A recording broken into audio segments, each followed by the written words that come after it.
تو آپ کیا سمجھتے ہیں کہ چلے سیاستدانوں کے تو یہ مسائل ہو گئے, اسٹیبلشمنٹ اس میں سے کیا حاصل کرنا چاہ رہی ہے اور کرنے کے بعد اس کے کیا نتائج نکلیں گے؟ اچھا, ایک تو یہ بہت ہی ایک انفارچونیٹ کام ہوگا اگر یہ کریں گے نا. انفارچونیٹ ان دا سینس کہ جو قوم کا سوشل کوہیژن یا اعصابیہ جس کو ہم کہتے ہیں, کہ جس کی بنیاد کے اوپر ایک امید پیدا ہوتی ہے, جوائنٹ مطلب ہمارے سب کے جو گولز ہیں, جو ایسپریشنز ہیں, وہ یکجان ہوتی ہیں. اور قوم میں وہ میرا خیال ہے پہلے بھی کہیں نہ کہیں چیلنجز ہو, اس کو پچھلے کچھ عرصے سے ہمارے ملک میں وہ ہیں ہی, مطلب کچھ دہائیوں سے آپ کہہ لیں کہ کہیں نہ کہیں کوئی نہ کوئی دہشت گردی یا انتہا پسندی ہے, اس کی کئی طریقوں سے وہ واضح ہے. غریب اور امیر کی جو تقسیم ہے وہ بھی آپ دیکھتے ہیں بڑی واضح. لیکن میرا خیال ہے اس میں نا ایک بڑا مسئلہ یہ ہے کہ یہ جو ایشو ہے یہ پیورلی سیاسی ایشو, اور سیاست میں اگر لاڑکانہ یا جاتی عمرہ کو اگر آپ سینٹرز دیکھتے ہیں تو ان کے لیے تو یہ پالیسی ہے یہ بڑی بہترین ہے, کیونکہ وہ اس کو زیرو سم گیم دیکھتے ہیں کہ اگر خان صاحب کو باہر نکالنا ہے, جو اس کا مقصد ہے کہ خان کو باہر نکالنے کے لیے ہم کچھ لوگوں کو نکال دیتے ہیں اس میں سے, تو جب تک ہم پاور میں ہیں تو وہ بالکل ٹھیک ہے, کیونکہ خان نہیں آئے گا تو ہم جیت رہے ہیں, بیکاز ون ون ہے. مطلب یہ ہم اس کو کہتے ہیں کہ زیرو سم گیم, کہ وہ مائنس ہوگا تو ہم پلس ہوں گے, تو یہ پلس ہو کے تو اپنے اقتدار میں. لیکن جب خان اگر آتا ہے, جس طرح رانا ثناء اللہ نے کہا, وہ آئے گا تو ہم نہیں رہیں گے, ہم مائنس ہو جائیں گے. تو اگر خان آتا ہے یا کوئی بھی عوامی حکومت آئے گی, سیاسی لوگ تو نکل گئے, لیکن یہ جو اسٹیبلشمنٹ ہے ہماری, اس نے تو ہمیشہ رہنا ہے. اب جب یہ واضح تاثر ہے ملک میں کہ یہ جو سیاسی چیزیں ہیں, یہ جو سیاسی اقدامات ہیں, یہ بھی پنڈی کی مرضی سے ہو رہے ہیں, جب یہ والی چیزیں ہوں گی تو جو مائنس ہوگا وہ سیاستدان تو ہو سکتا ہے, لیکن آپ کے ملک کی اسٹیبلشمنٹ کو تو ہم مائنس نہیں کر سکتے, اور نہ اس کو ہونا چاہیے, کیونکہ وہ تو ساری قومی ایک ہمارا قومی ادارہ ہے اور ہماری قومی پہچان ہے, ہمارا قومی فخر ہے. ہاں, اور اس کے بغیر ایگزسٹنس کسی ملک بھی نہیں, یعنی دنیا میں اس کا سیاسی ہونا تو ایک مسائل ہو سکتے ہیں, لیکن اس کا جو نہ ہونا ہے, بالکل, یعنی وہ ویکیوم تو ایگزسٹ ہی نہیں کر سکتا. تو اس کو خاص طور پہ اس یوتھ کے ساتھ, مطلب آپ یوتھ کو جو کہہ رہے ہیں کہ آپ جو ہے نا سمجھدار نہیں ہیں, اصل میں تو یہی کہا جا رہا ہے کہ آپ بے وقوف ہیں. اب اس کا ایک ڈپلومیٹک طریقہ کہنے کا کہ آپ بے وقوف ہیں. اب یہ جو بے وقوف ہیں, جیسے ہی یہ جو ابھی نیریٹو ہے نا, ابھی تو انیشل سٹیج کے اوپر ہے, جب بھی نیریٹو میچورٹی کی طرف جاتے ہیں نا, اور ان کے سائڈوں کے سے ان پہ یلغار ہوتی ہے, تو یہ بڑے کروڈ ہو جاتے ہیں. تو آپ دیکھیں گے کہ اوور ٹائم اگر یہ اس کو آگے لے کے جاتے ہیں نا, تو اس میں یہ الفاظ استعمال ہوں گے کہ وہ بچے بے وقوف ہیں, وہ ایسے ہیں, وہ ایسے ہیں. سو سیاستدان تو جنہوں نے سیاست سے توبہ کر لی ہے, ان کے لیے تو کوئی مسئلہ نہیں ہے یہ الفاظ استعمال کرنا یا ان لوگ اس نسل کے ساتھ یہ ایسوسیٹ کرنا. لیکن کیا ہمارے قومی ادارے بھی یہ مطلب افورڈ کرنا چاہتے ہیں کہ وہ پوری ایک 7-8 سال کے جو میچور بچے ہیں, 7-8 سال کی ایج بریکٹ کے اندر, ان کو وہ بے وقوف کہہ دیں؟ وہ ایسے لوگ ہیں جو اپنے گھروں کے اس وقت بہت سے لوگ جو ہیں وہ ذمہ دار بن چکے ہیں, جو اس ملک کی معیشت میں حصہ لے رہے ہیں, جو صبح شام مزدوری کر رہے ہیں, جو ٹیکس پیئر ہیں. لیکن 18 سال کا بچہ جب ٹیکس پیئر ہے, ہاں یعنی اسٹیٹ کا اس کا ایگریمنٹ ہے, ہاں یس, وہ ٹیکس دینے کا پابند ہے, لیکن وہ اس کی ڈیسیژن میکنگ کے اندر وہ نہیں ہے. تو وہ والی آپ کی جو پالیسی ہیں, وہ بیسک وہ جو تھا نا سب سے بنیادی اصول کہ نو ٹیکسیشن وداؤٹ ریپریزنٹیشن, تو آپ نے اس کو بھی وہ ختم کیا اور کہا کہ جی کیونکہ تم بے وقوف ہو.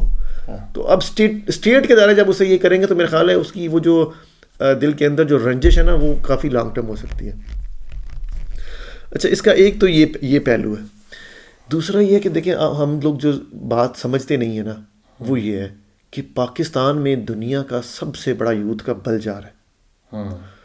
یہ 2 دن پہلے میں وہ ایک ریسرچ پڑھ رہا تھا جس میں پریڈکشن تھی, کیونکہ ابھی آپ نے دیکھا کہ چائنا کے پاپولیشنز کے نمبر پچھلے سال کے پبلش ہوئے, تو اس میں نیکسٹ یہ کہہ رہا تھا کہ 2028 میں پاکستان جو ہے وہ چائنا کو سرپاس کر سکتا ہے ان ٹوٹل نمبر آف برتھس, کہ جو بچے اس ملک میں پاکستان میں پیدا ہوں گے شاید وہ چائنا میں پیدا ہونے والے بچوں سے زیادہ ہوں گے.